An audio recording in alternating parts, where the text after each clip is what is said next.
Hello everyone, my name is Lorenzo Carpentieri. I am a PhD student at University of Salerno, and today I'll present our work about a SYCL API for approximate computing.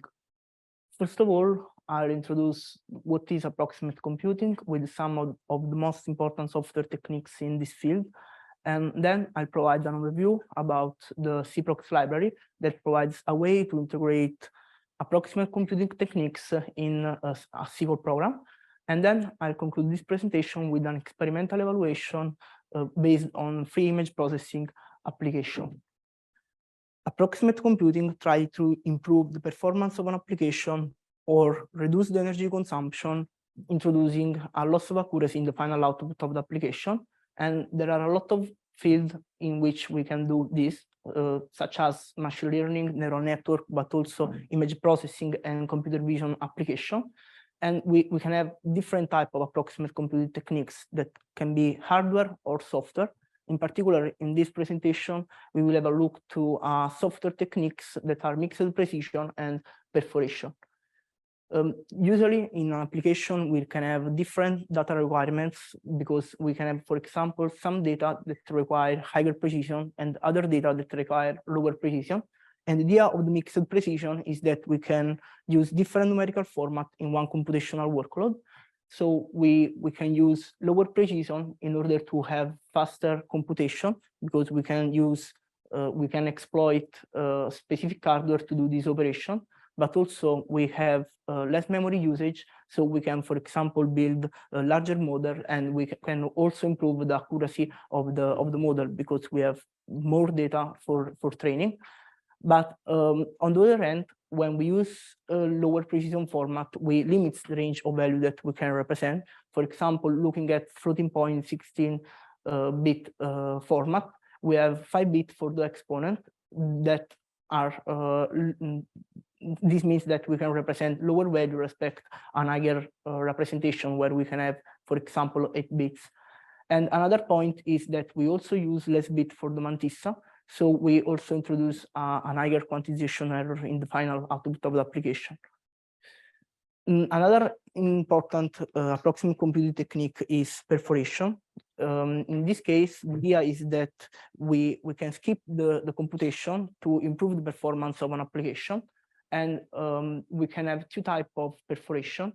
The first one is a coarse-grained approach where we perforate the entire iteration of a loop. This means that we skip all distraction inside the loop, and we can use the skip factor that in this slide is represented in orange to define how many iterations we want to skip. For example, using a skip factor 2, we are skipping 2 iterations of the loop each iteration. And obviously, when we skip iteration, we also introduce error in the final application. But if we want to have a finer control on the final error of the application, we can skip just some of the instruction inside the loop, as we can see in the second snippet of code, where we apply code perforation. But the point is that the problem is not always the computation, because there are a lot of applications that are memory bounded. This means that the problem are the memory access. And the idea is that we can apply the perforation on data. For example, in an image processing application, we have an input as image, that is the original image, and then we can skip loading some data in memory, and we perforate this image, for example, skipping some of the row, and then we reconstruct this element, and the reconstruction can happen before the computation. For example, we can load the remaining data in the local memory, and then we reconstruct the skipped element inside the local memory, or we can apply the reconstruction after the computation.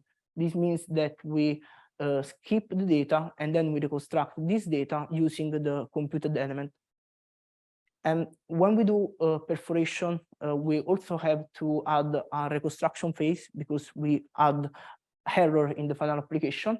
And at the state of the art, there are 2 types of reconstruction. That reconstruction is shown in the second snippet of code, where we have a skip factor of 3. This means that we skip 2 iterations. And we can see that the I+1 and I+2 element of the output array are reconstructed using the computed element that is the element in position I. Differently, in the input reconstruction, we have just skipped the loading the load of the I+1 element, and then we have reconstructed this element using the other two elements. And the computation finally is done on the same number of elements of the first loop. And usually when we use input reconstruction, we have less error respect to the output reconstruction techniques.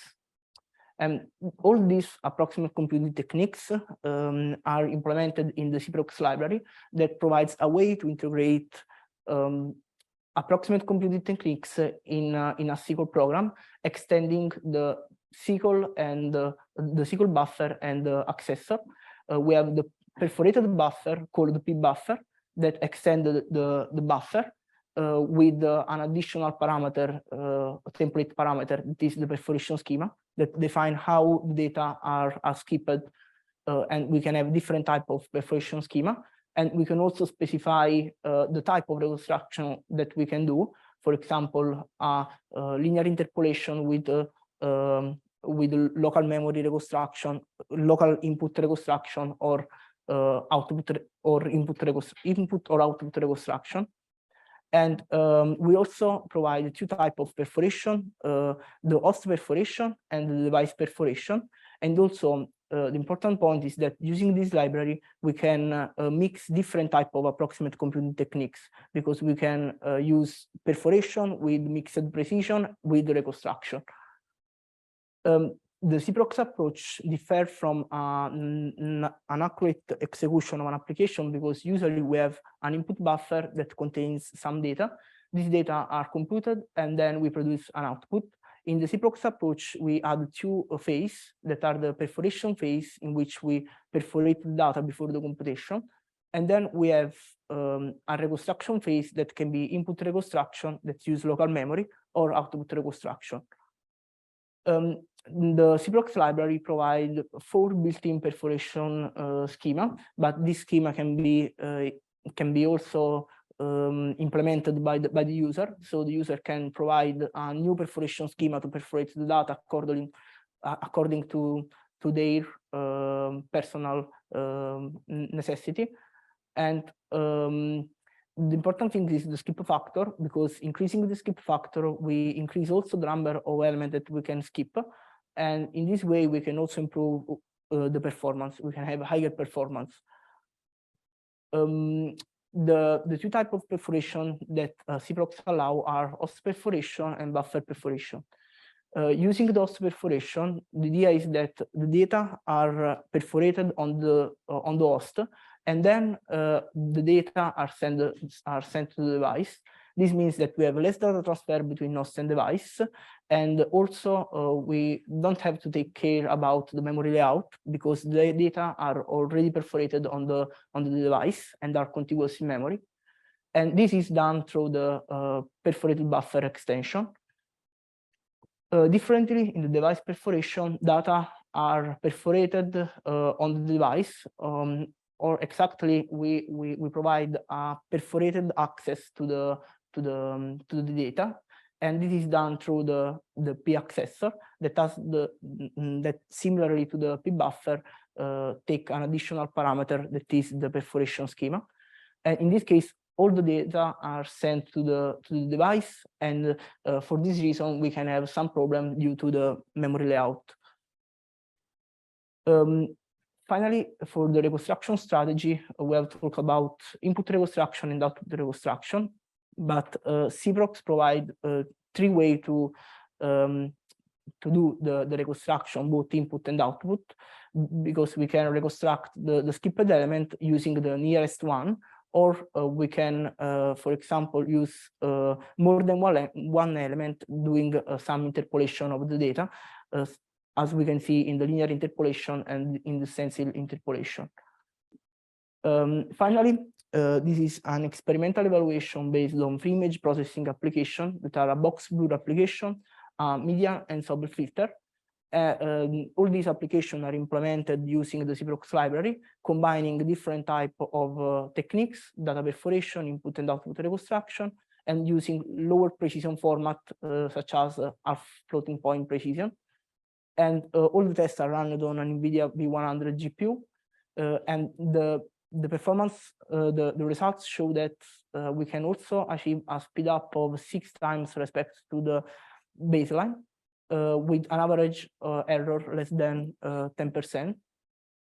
And these are the results for the free application. The x-axis represents the speed up. On the y-axis, we have the normalized error. And each point represents a different implementation of the application, because we have the cross marker that represent the application with the global memory, and the other 2 points represent local memory implementation with output and input reconstruction respectively. Each color represents a different approximate computing techniques, or a combination of different approximate computing techniques. The red line is the Pareto set, because the approximate computing is a multi-objective problem where we want to maximize speed up and minimize the error. So we have highlighted the most important point using the Pareto frontier. And we can see that the point at the bottom is the application with mixed precision and with local memory. And this achieves a speed up of 2 times respect to the baseline with a very low error, less than 0.1. And another interesting point is the point on the top right, where we have a speed up of 6 times respect to the baseline. And in this case, we have used all the approximate computing techniques. Differently for the other 2 applications, we can see that we have an higher error. This is because approximate computing techniques depends a lot of the type of computation that is done in the application, but also I have optimized in a better way the box blur application, and also all the tests are done on a small set of image, and the distribution of the pixel in the image can affect the final result in the final error introduced by the approximation. Finally, I'll conclude this presentation with a short summary. We have seen that the CPROX library adds 2 phases to the normal execution of an application: the perforation and the reconstruction. And using the CPROX library, we can combine different types of approximate computing techniques, achieving also a speed up that can go up to the 6 times respect to the baseline with a very low error. Thank you for the attention. Thank you for the presentation. Any questions? What is the kernel size of convolution operation during this application? Okay, for the first, the size, I've used a radius of 5. Differently for medium filter and subtle filter, a radius of 1. For radius, I means that we have a window. Radius 1 means that I have a windows of 3 element. Can we expect better results for larger kernels? Yeah. In fact, for the box blur, we have better result also because the radius is bigger. But for the subtle filter, we have just a 3 filter because this is the application.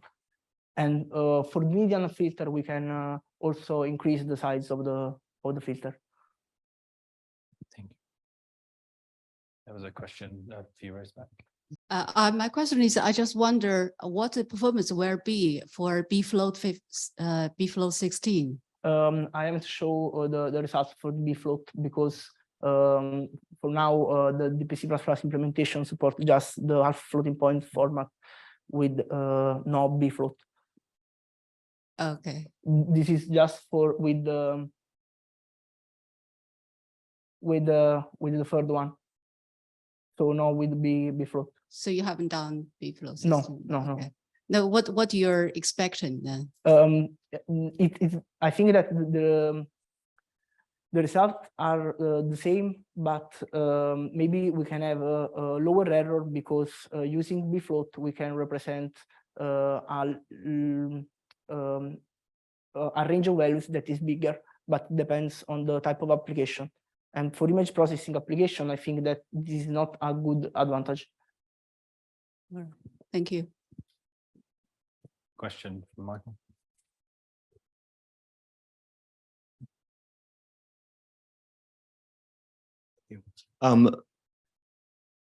I suspect you didn't test, so you tested the speed benefit, but did you test how much? So one thing is to see how much energy savings you can get, like in a k-mean, like a k-mean classification algorithm. If you use 5% less, how much energy can you save? I suspect you might be able to get quite a bit of. Yeah, I haven't investigated the energy aspect. I've just done an evaluation of the performance, but I'll do this in future work. Cheers. Thank you. More questions from the audience? I had a question for you. In your slide, you showed how you changed you gave properties to the objects in SYCL for changing the memory access pattern and that sort of thing to skip the rows and columns in different ways. A related discussion that we've been having in SYCL and in C++ is the idea of MD span, which is, as well as giving a multidimensional view of a raw pointer to some data, you can also give it information about layouts and access patterns and all that sort of thing. Yeah. Have you explored that dimension? I'm exploring this aspect of MD-SPAN, and I want to integrate MD-SPAN also in this library. Okay, that's because great. It's very important. I think that is MD-SPAN is exactly what I do in this presentation with the perforation. Yeah, I guess the request from the SYCL working group is please tell us how you get on and keep us up to date with that information. We'd love to hear that progress. Any more questions from the audience? Okay, with that, we'll thank our speaker. Thanks for your presentation.